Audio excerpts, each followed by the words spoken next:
Baik, pada kesempatan kali ini kita akan membahas tentang bisnis penyiaran bersama saya Ahmad Fazir Sakisila. Media penyiaran. Penyiaran atau broadcasting adalah keseluruhan penyiapan materi produksi, proses produksi, penyiapan bahan siar, pemancaran sampai kepada penerima siaran di suatu tempat.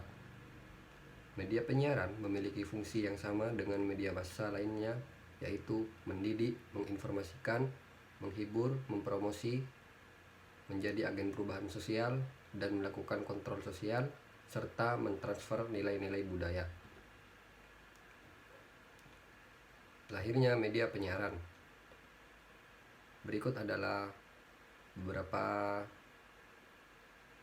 model dari lahirnya media penyiaran, yaitu yang pertama dari eksperimen, berizin, kemudian menjadi komersial. Untuk yang model nomor 2 yaitu politik, pada model nomor 3 yaitu teknologi, berizin, lalu menjadi komersial juga. Sedangkan untuk model terakhir yaitu model keempat yaitu ekonomi.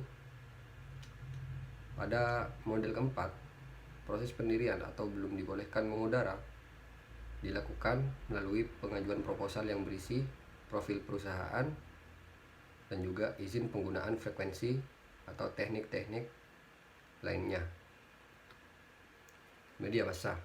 Media massa adalah media komunikasi dan informasi yang dapat melakukan penyebaran secara massal dan dapat diakses oleh masyarakat secara massal. Media massa juga merupakan institusi yang berperan sebagai agent of change, yaitu sebagai institusi pelopor perubahan.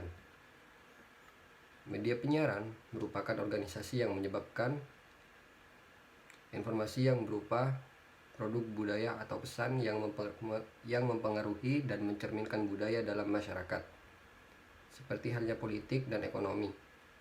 Media massa, khususnya media penyiaran, merupakan suatu sistem tersendiri yang merupakan bagian dari sistem kemasyarakatan yang lebih luas.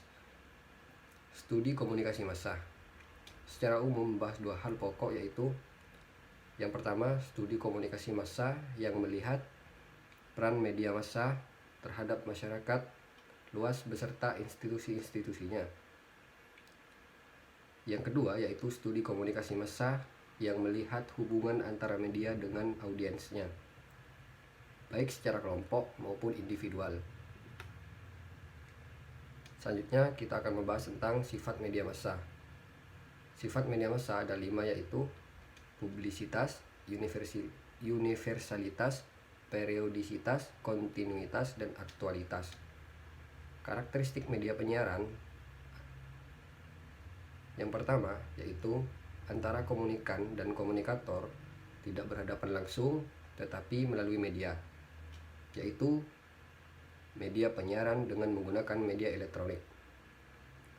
Yang kedua yaitu informasi yang diterima pemirsa dapat bersifat real time atau live. Artinya semua kejadian atau peristiwa dapat secara langsung pada saat yang sama didengar atau dilihat oleh pendengar atau pemirsa dengan cakupan populasi yang sangat luas, seluas wilayah cakupan siaran tersebut. Ini berbeda dengan informasi yang disampaikan melalui media cetak bahwa dapat dibaca kembali atau di mana dan kapan saja. Jenis-jenis media. Media dibedakan menjadi beberapa jenis, yaitu yang pertama media cetak. Media cetak memiliki sifat-sifat yang dapat dibaca di mana dan kapan saja. Daya rangsang yang rendah, pengolahan bisa mekanik, bisa elektris. Biaya relatif lebih rendah dan daya jangkau terbatas. Sedangkan yang nomor 2 yaitu media massa yang bersifat radio. Radio dapat didengar bila siaran, daya rangsang rendah, elektris, relatif murah, dan jangkauan luas. Kemudian televisi dapat didengar dan dilihat bila ada siaran, daya rangsang sangat tinggi, elektris, sangat mahal, daya jangkau luas.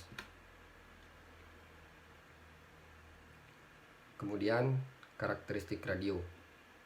Radio memiliki karakteristik diantaranya adalah imajinatif. Radio bersifat state of mind, artinya radio mampu menciptakan gambar atau max picture dalam pikiran pendengar melalui kekuatan kata dan suara.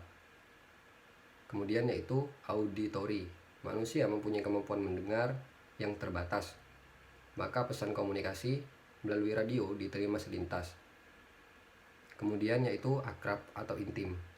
Pada umumnya kita mendengar radio sambil melakukan kegiatan atau pelaksanaan pekerjaan lainnya.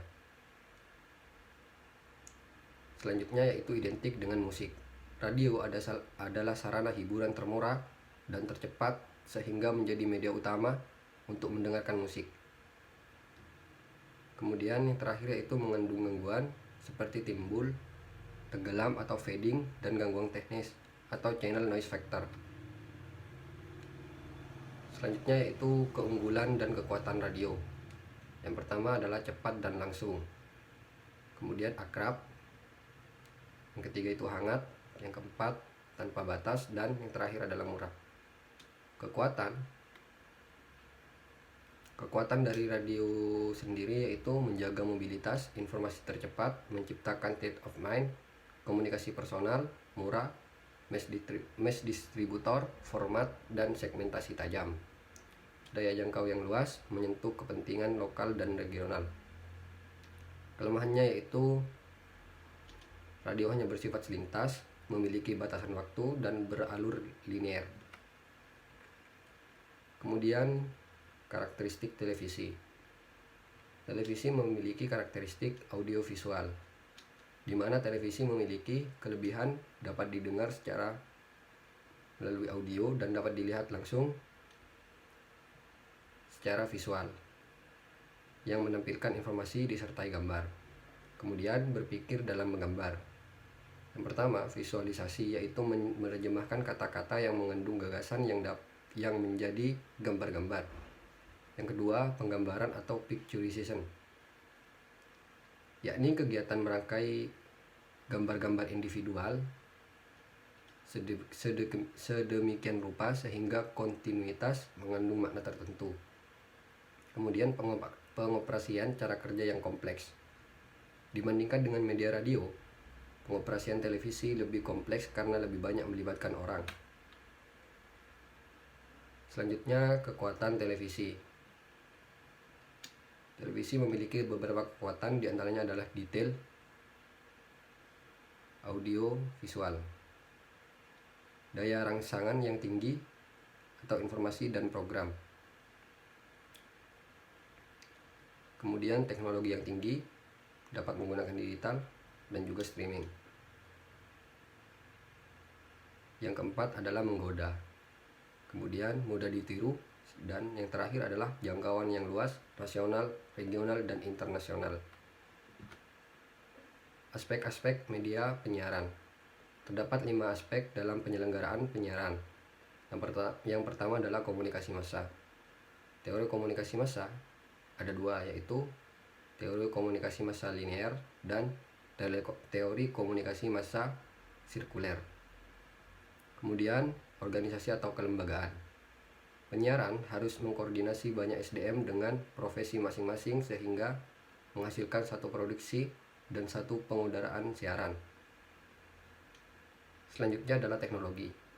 Syarat penyiaran: tersedia spektrum frekuensi radio, ada sarana pemancaran atau transmisi, adanya siaran atau program acara, adanya perangkat penerima siaran atau receiver, dapat diterima secara serentak atau bersamaan.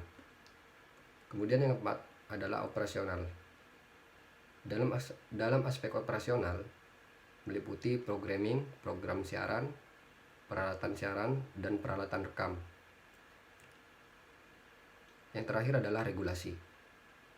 Peranan regulasi diperlukan karena proses penyiaran telah menggunakan ruang publik bersama-sama dengan pelaku penyiaran yang lain, serta kegiatan itu sampai kepada halayak. Baik, mungkin itu saja yang dapat saya sampaikan. Kurang lebihnya mohon maaf. Terima kasih. Wassalamualaikum warahmatullahi wabarakatuh.